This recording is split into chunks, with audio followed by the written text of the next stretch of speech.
She gave up trying to use the phone on the wall and just used her cell phone.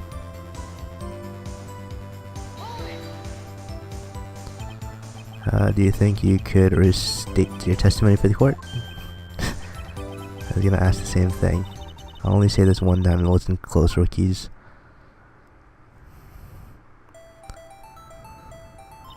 Chief prosecutor stabbed the victim and ran behind the partition. Then she picked up the emergency phone on the wall, but it was out of order. So she pulled her own cell phone out of her pocket.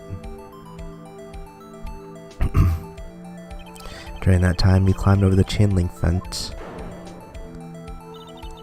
And I boldly grabbed her arm. The chief prosecutor hung up her phone. And you saw her doing this? What is it, Mr. Wright? Chief prosecutor made to escape, but against Angel Star, the resistance is futile.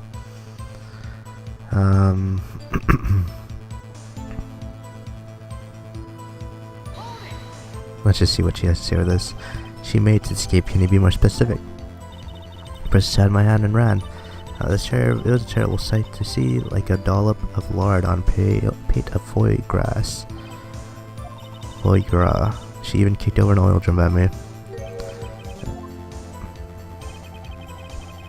Yep. Strange. What's that? If you wanted to escape, why didn't you run the other way? Yeah, that's right. It doesn't make any sense that she would run from behind the partition to the oil drums. Excellent, more mysteries. No, we can solve a few before finding more though. This guy tried to run. Not as sorry as I am, but she didn't do it.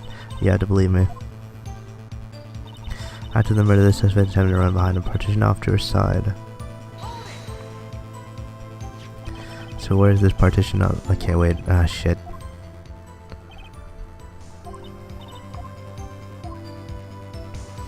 Quickly caught her, explained her rights, arrested her on the spot. When I arrested her, she mentioned the muffler.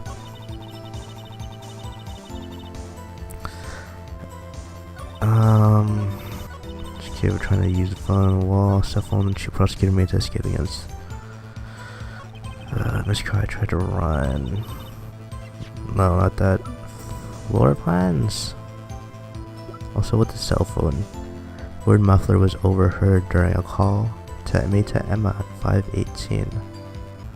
I quickly caught her, explained her rights to her, and arrested her on the spot. When I arrested her, she mentioned the muffler.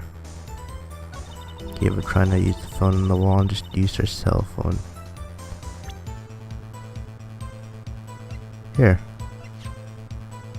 How'd you see that? I had to conclude that you have personal grudge against this honest guy. The witness is former detective. Her testimony is unmarred by personal bias. It absolutely is not. Oh, would you have thought you would be my knight in shining armor, prosecutor? And you who together with the chief prosecutor kicked me out 2 years ago. Oh, Miss Starr, this is a fatal contradiction with your testimony. How do you explain this? Mess with me and I'll make you cough it all up. Just look at the floor plans. You said you witnessed the crime at this point. However, that's true. You couldn't possibly have seen Miss Guy making that phone call. I believe you see what I'm getting at. The emergency phone was on the back side of this partition. If indeed you were in B block, you couldn't have seen it.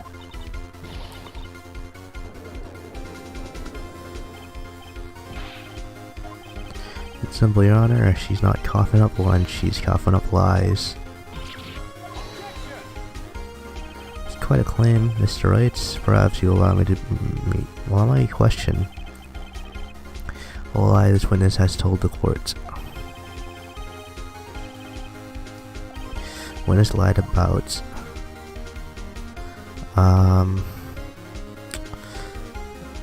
where she saw it. She tried to use the emergency phone, but it was out of order. What is significant about this fact? Nothing. It would be pointless for her to lie about it. The witness did actually see Miss Scott using the emergency phone. In other words, Miss Starr witnessed the crime from a different location.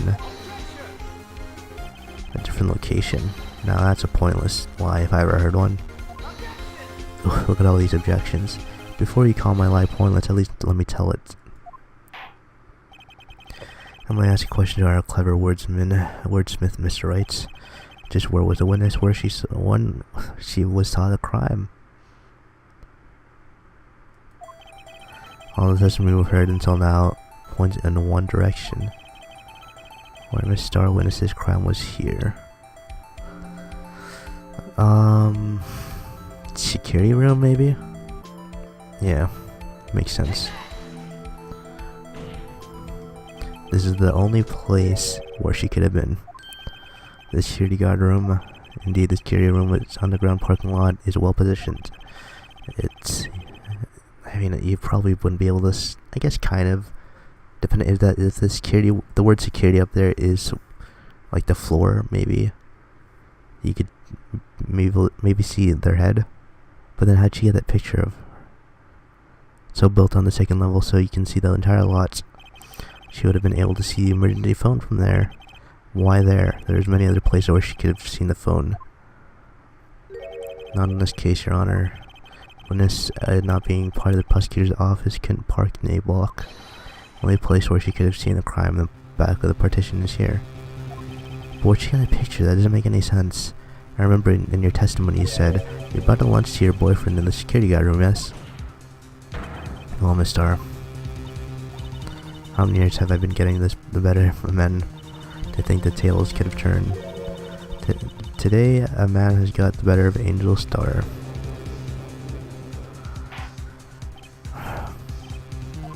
What have you done? You used to be a detective. You should know better. I'm not turning back. The guilty will be punished. I'll do what I must to make sure justice prevails. Yeah, sure. Guilty. Is she talking about this guy?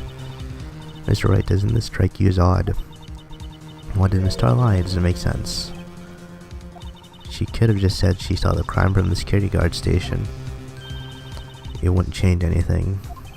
Yeah. Photograph tells all.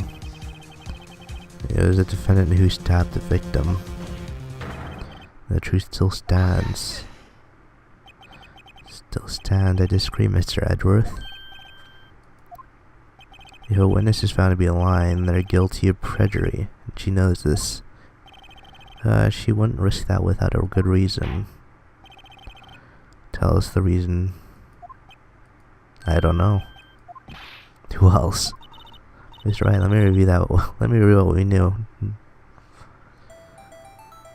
Miss Starr witnessed the crime from the security guard station, but she lied and said she saw it from B block. It must make a vital difference, but what would change?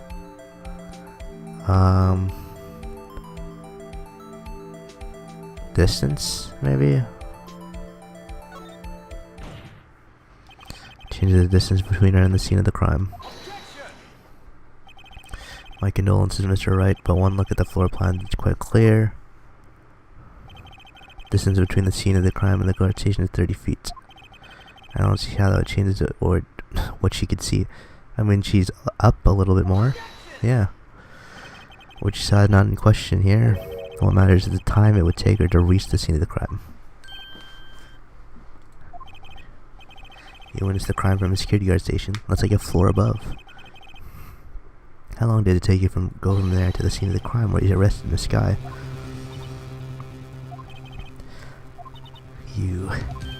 Yes. You ordered the squid wheels. Quality of my lunches has gone from low to inevitable. I was bringing a PB&J lunch with fresh boysenberry jam to my boyfriend. He wasn't in the station, so I waited. And went into the crime from Glass Wolf Station. Before I knew it, what I was doing, I found myself running toward the scene. But the door was locked, I couldn't open it.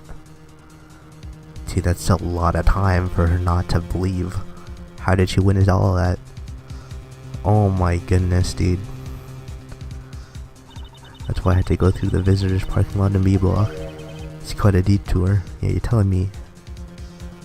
That's so much time. It probably took me at least 5 minutes to get that scene of the car. Are you kidding me?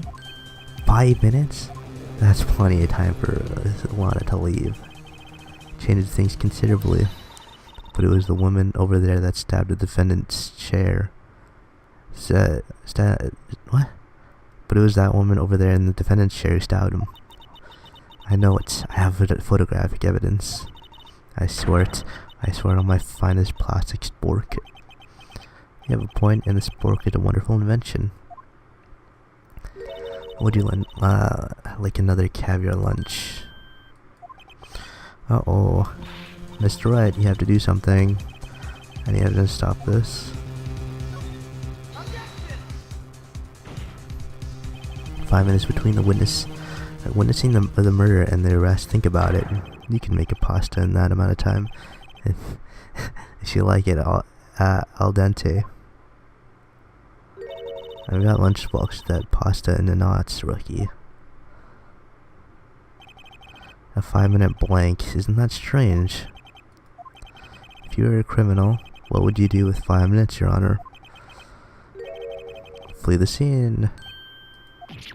Don't get the wrong idea. I didn't kill anyone. You have the instincts of a killer. You would run, but this time was different. This guy dawdled at the scene of the crime. She even had her picture taken.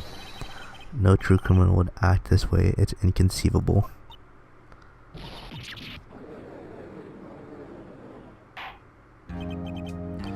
Well then, it seems we've come to the end of this testimony.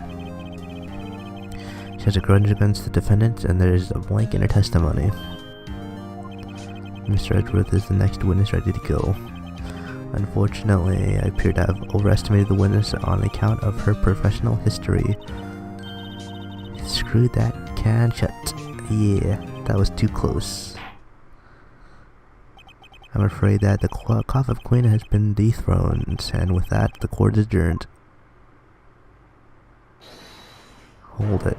Who said that? Oh my god.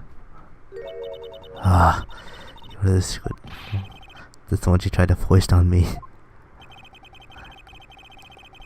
If we're not to take the defense team left over, anything else to say? I might be able to save you. I have decisive evidence. Again?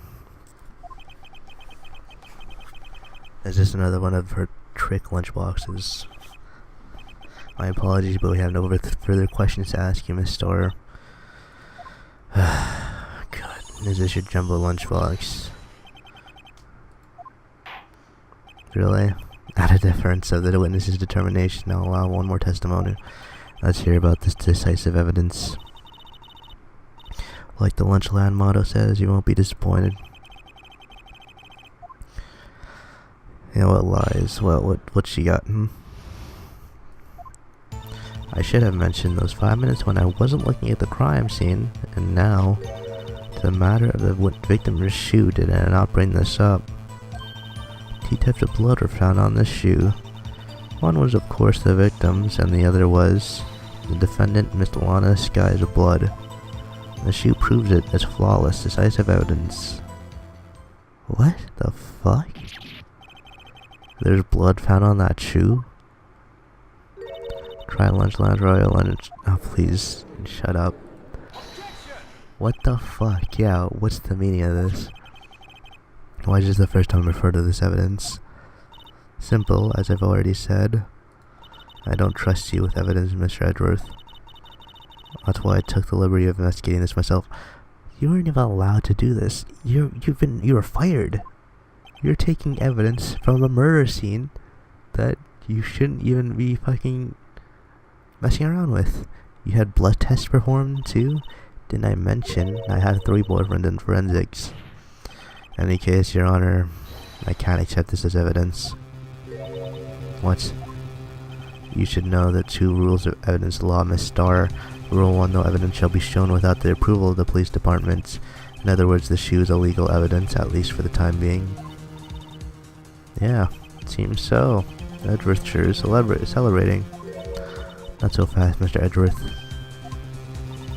Don't forget, I used to be a detective. As I mentioned previously, the shoe has already been tested by a member of the forensic department. As you can see, it was approved by the police department as of today. Even the general public can produce official evidence. Is that right, Mr. Wright? It seems so. Edgeworth is looking pretty sullen. You could at least study some evidence law, really.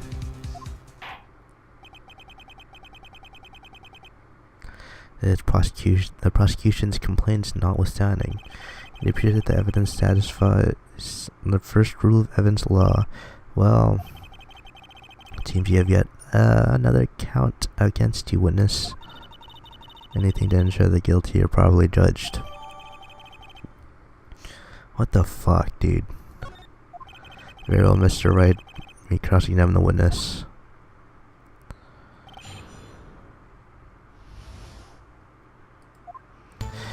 Should have mentioned those 5 minutes when I wasn't looking at the crime scene. And now, to the matter of the victim's shoe. Did I not bring this up? Why didn't you fucking bring this up before? You found the shoe at the scene of the crime. I detained the chief prosecutor and notified the police department. Wanted to make myself useful while I was waiting for the police to arrive. Like an ill-trained pooch, he snuck off with a shoe. I was afraid someone would erase the chief prosecutor's crime. The shoe was my secret weapon, if that should happen. See this fashionable basket I have here? It carries more than lunchbox, gentlemen. I'm happy for you and your lunchbox bag, really. In case you remove valuable evidence from the scene of the crime. Now tell us what you did next. 2 types of blood were found on the shoe. One was of course the victim's, and the other was the defendant's. Why was her blood on it? Can't say for sure the blood belonged to the victim with a blood test. I'll speak up. Well, blood comes in 4 types: A, B, O, and AB. However, you can't tell from a blood test whether a murder was performed in cold blood. That's just a figure of speech, Mr. Wright. Actually, if you combine all the various blood tests, there are millions of types. It's practically impossible to narrow a blood sample down to one person, or so I hear. If I had a little more time, I would have gone DNA testing results. But they said there's very little doubt it could be anyone but Miss Lana Skies. Suspect's blood was found on the victim's shoe, tied directly to the death of Detective Goodman.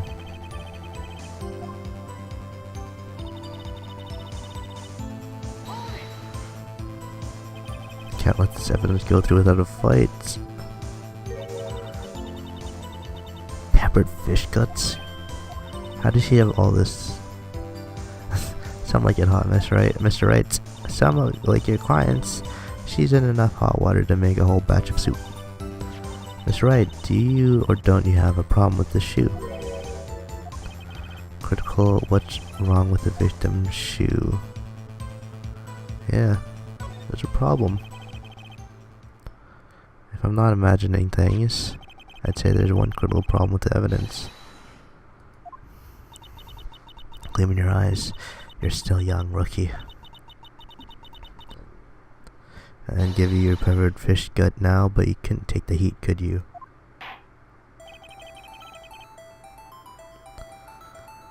Let's see what Mr. Wright has to say. What is contradictory about the victim's shoe? Ooh. Oh.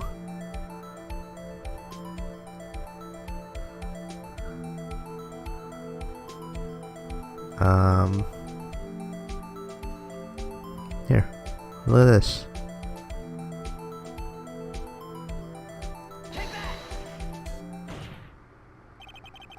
I wonder if you noticed, there's blood on the bottom of the shoe. Don't mess with me, rookie, or it'll be your blood on the bottom of my shoe. There's quite a bit of blood on the bottom of the shoe. Makes sense the victim was stabbed with a knife. What could possibly be contradictory to the blood on the shoe? It looks pretty clean here. Oh. Also, like, are those the shoes that she's wearing?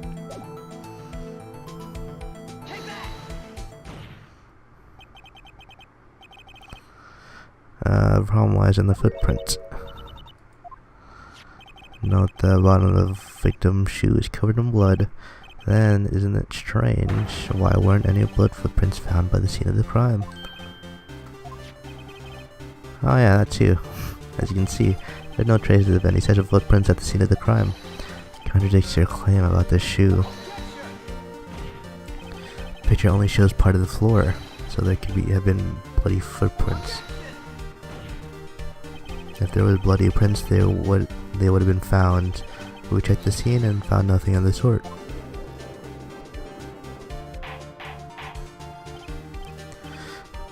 Well, witness, are you forging evidence? Great go on, Mr. Wright, but it's true that the lack of footprint is a contradiction. Then we have to ask why there wasn't a footprint. That's true, there has to be a reason why there wasn't a footprint. Think, Mr. Wright, think. I don't know why it's not there. I'm just good at finding contradictions. What?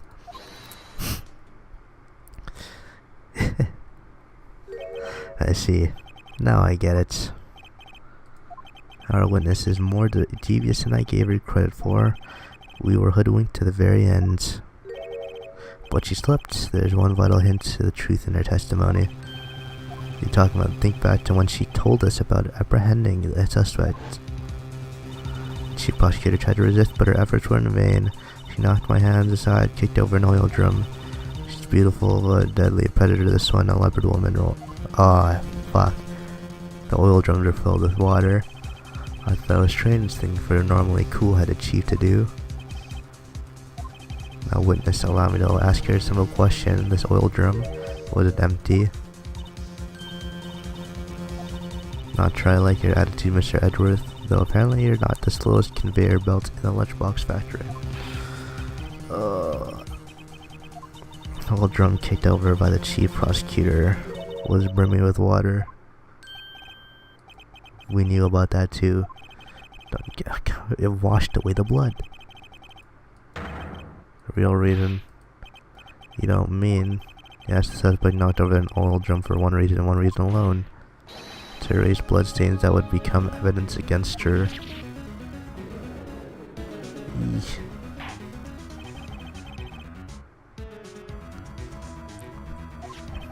Bloodstains left on the victim's shoe tie her quite clearly to the murder. Then after the deed was done, she knocked over the old drum to erase the telltale signs. And that's the prosecutor's specialty, erasing evidence. That reminds me, Miss Skye's right hand was hurt. Yeah, look, didn't she say she cut herself when she stabbed him? What if she just stabbed herself? Huh? So my sister's blood was on the shoe, then that's when it happened. Well, I see no reason to prolong this trial. Mr. Wright, do something, please. What? What can I do? Your sister has confessed to the crime and she tried to conceal it. But enough. There's no need for further debate. Your Honor. What about the muffler thing? And we'll start on the prosecution's side. She could have been lying about the water. The court finds the defendant on Sky. Another hold it. From who this time? You again? Little girl? Oh. That's Emma. Huh, me. Did you say that Angel Star, was on the prosecution side? Oh. Yeah, you are. You're saying my sister hid evidence by erasing the bloody footprints. Well, I thought you had your fill, but here you are demanding a second helping. Another lunchbox. A lunchbox called evidence. Don't tell me you have something else. You've reached your verdict, Your Honor. Any further comments will be held in contempt of court. Your threat don't scare me, the cough queen. Look at this.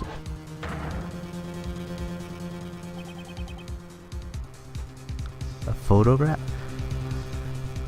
That's... Hold on. That's his blood. right? The white shoe didn't belong to the victim. Yeah, I see no room for evidence. Mr. Wright, wait. Look at this asphalt in the photo. It's clearly wet. Erasing the last trace of doubt from the court's mind, immediately after the murder, the crime scene was washed with water. Sorry, Mr. Wright. I guess I couldn't help after all. It's not your fault. I knew I couldn't win this case from the beginning. Phoenix, what happened to you, dude? Seems this is what your sister wanted anyway.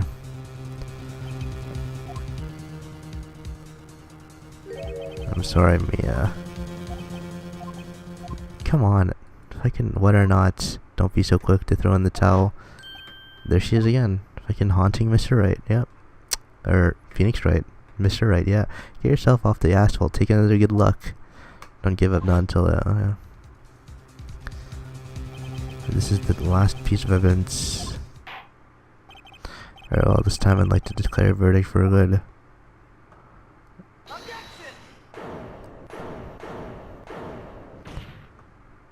Your Honor, wait. What is it with your people? Can't I hand down my verdicts in peace anymore? Whatever it is, can't wait. Can it wait? No, it can't. Then it'll be too late. Look at this photograph, the last one submitted. Trial isn't over until we give each piece of evidence proper consideration. So, Wright, are you saying there's a problem with this latest piece of evidence?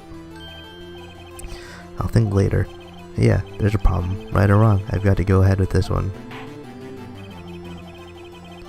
I suppose since we've come this far, we should give every claim a fair shake.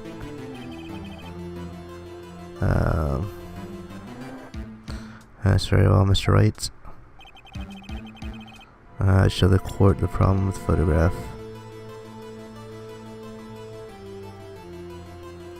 Yes?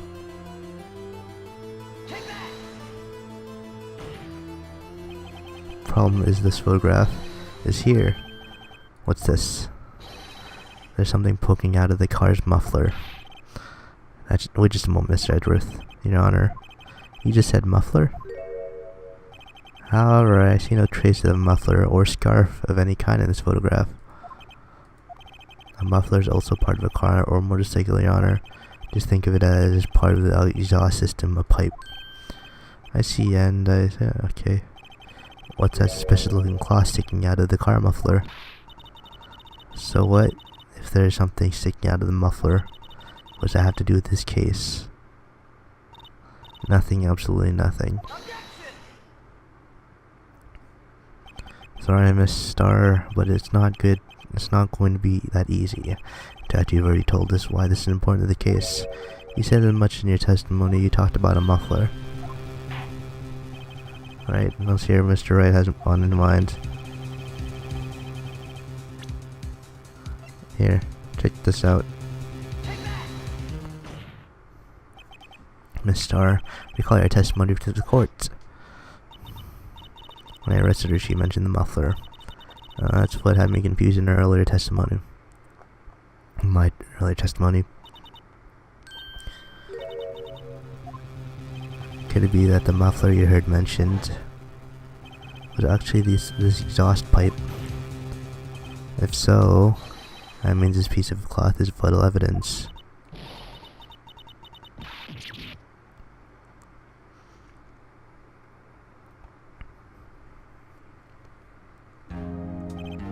Well, it seems we'll have to suspend the proceedings. Sweet. I find myself wondering about that piece of cloth. If you leave any question unanswered here, we do have this service to law. We do the service to law. Have the car at the crime scene inspected at once and bring me that cloth. The verdict will wait until after we've seen all the evidence. Agreed. I suppose so. Oof. It's close, but we made it one day. Yeah, at least for now. Somehow. Court will adjourn for a 30-minute recess. And it's lunchtime after all. He's still hungry. God, this is it's gonna be a long one.